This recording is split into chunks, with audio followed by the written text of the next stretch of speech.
70 WPM की speed से dictation start होगी 3 सेकंड बाद।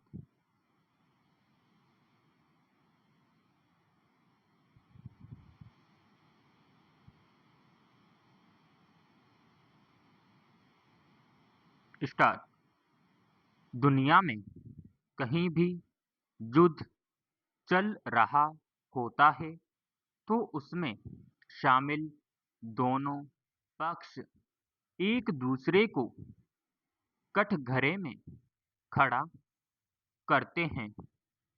इजरायली सीमा के भीतर घुसकर जब हमास ने हमला किया था तब तमाम देशों ने हमास की आलोचना की थी और इजराइल ने अपने जवाबी हमले को बचाव की कोशिश बताया था, मगर उसके बाद से युद्ध जिस शक्ल में जारी है, इजरायली हमलों में गाजा पट्टी में करीब 30,000 लोग मारे जा चुके हैं।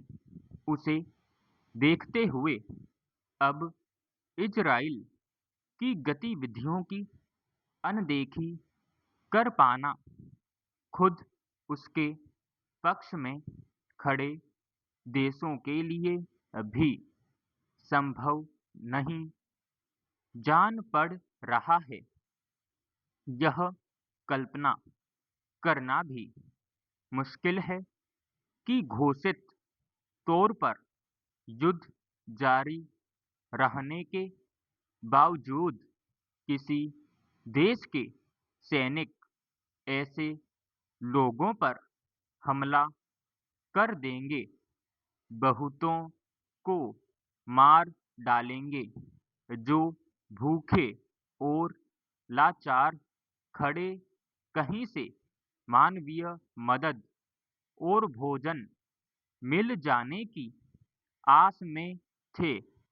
गुरुवार को उत्तरी गाजा में भूख का सामना कर रहे लोग मानवीय मदद पहुंचने और भोजन का इंतजार कर रहे थे, तभी इजरायली टैंकों के जरिए उन पर अंधाधुंध गोलीबारी की गई, जिसमें 112 लोग मारे गए।